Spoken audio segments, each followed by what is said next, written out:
So hello, this is Jovino Santos Neto for PianoGroove. Sorry for the slight delay but we'll be fine. We're going to be talking to you today about what's known as a Bossa Nova breakdown. As you know, Bossa Nova is one of the most beloved Brazilian styles, and especially for pianists, they love to learn this song. And I find that in some cases there is not a lot of available information on how to play this music. So I'm here to explain some of that to you today and make it easy by using two compositions. Two which are known as Bossa Nova standards, one of them by Antonio Carlos Jobim, the other one by the great Marcos Valle. I'll start with the Jobim composition. This is known as Triste. Triste being sad, and this is actually one with the lyrics in English are almost a direct translation from the one in Portuguese. Triste means sad, but as usual, in the Brazilian way, sad doesn't mean sad. It means there's something cheerful about it. And this piece of music is really cool. I am going to be looking at it today, and I have provided the charts, so hey, then we'll make it available. I am playing today in the key of F. And the first thing that to really understand about getting the groove going is to think of this. The first chord for Triste is usually notated as a F6-9. So it's a chord that actually does not have a 7th. So something like that to be good. This is a good voicing. So if you add the major 7,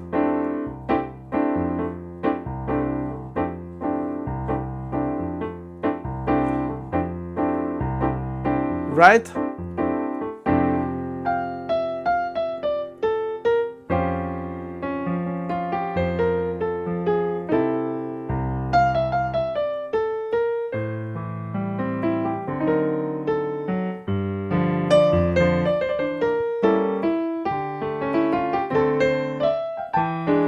Right? So let me kind of break it down from this point from the beginning until here. So we start with this chord, which is the F6, but you can add the major 7 because the melody goes. So it becomes a major 7.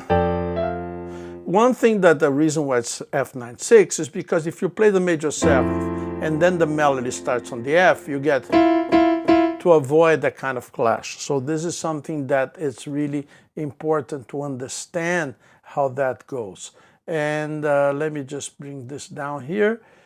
And there's a lead sheet there, as you know. And of course, as we go forward, there is always a way for you to chat back with me on the chat using the chat feature there. I'm monitoring that, so if you ask me any specific questions, I'll be able to address it. So anyway, going back to the chart. So when you do this, the second chord is a really special chord. It's notated as a D flat with a major 7th and a flat 5. So it's basically still the same chord as F. It's just got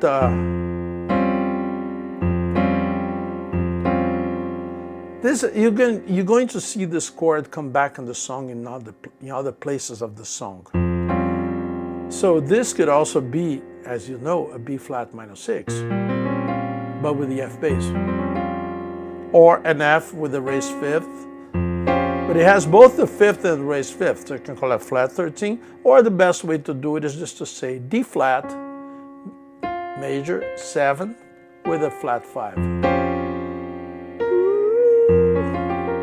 See, how do you play over this chord? You basically take the D flat Lydian, major 7.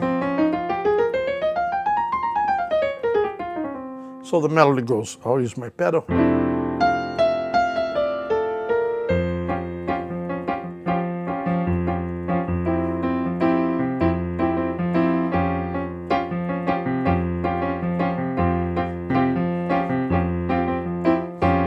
So basically, the only notes that's changed is the C to the D flat. So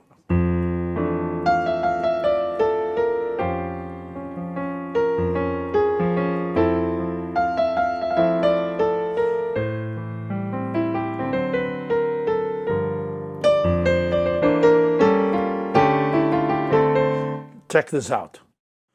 This is important. G minor, You can drop the bass, and then E have diminished.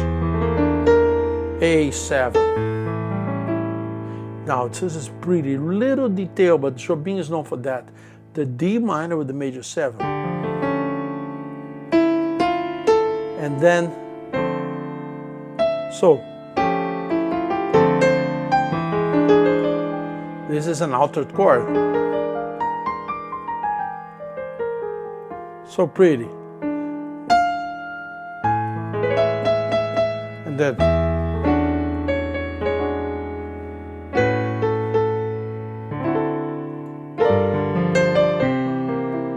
if you want to add the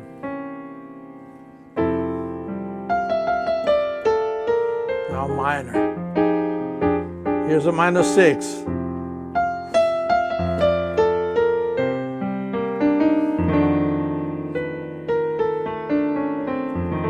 F13 with a flat 9. One way of thinking of this chord is thinking of a D triad with an F6, F7. So when it goes like this,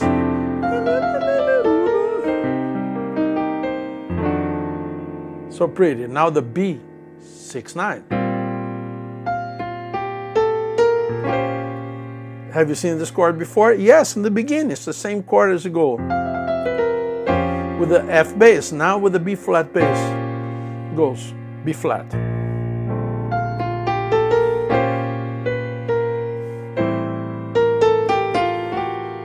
Diminish A flat. See, gorgeous voices. Jobim loves this chord.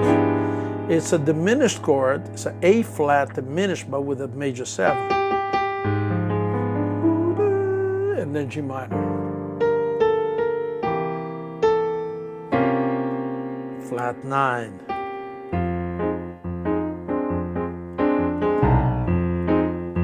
I'll play it again.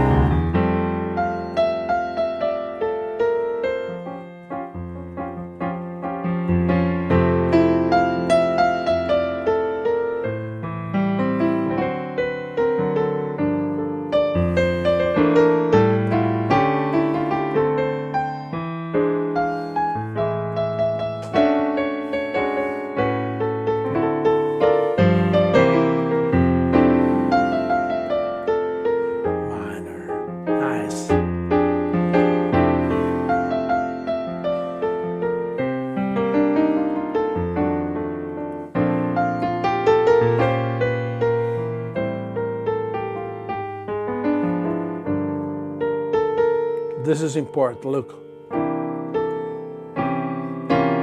So, 7, flat 9. Okay?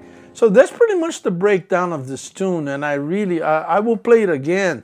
And one of the things a pianist should know, right now I just played the entire tune. Melody, bass, chords. Now, I'm just going to accompany it so you can get an idea of the possibilities for a rhythmic accompaniment. Let's pretend now that somebody else is playing the melody.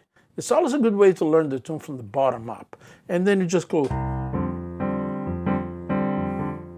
That's the groove at the beginning. Start.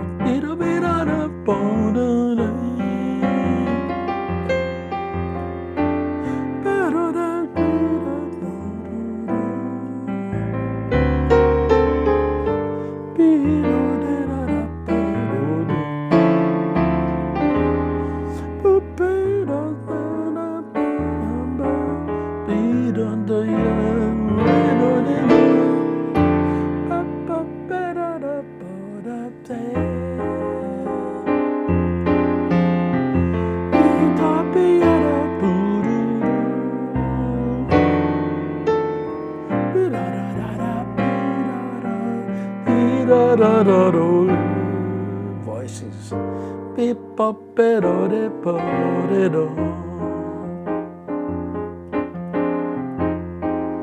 You see, that's the beauty about this music is the subtlety. Because many times you just change one note and you get like that color that one note changes.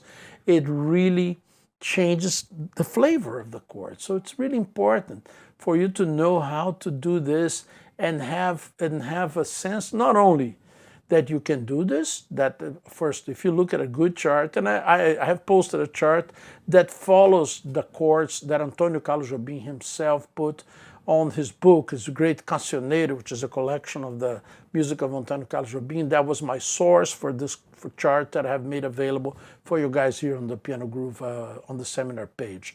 There are other charts. First, I've seen, you go open a real book or so, and you're going to see this changes. For instance,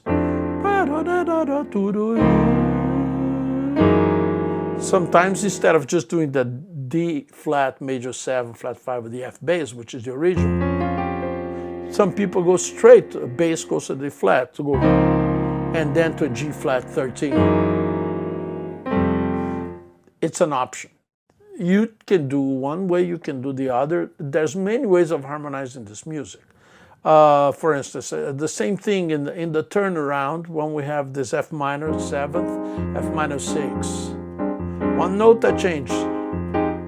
If you want to change the bass to F minor 7, B flat 7, F minor 7, B flat 7. A lot of jazz people played with those changes. But I think it's important when you're talking about a composition by a composer as important as Antonio Carlos Jobim, that we respect his changes as he meant it. And then if you want to change it, it's okay. For instance, hardly anybody plays this chord here on that goes.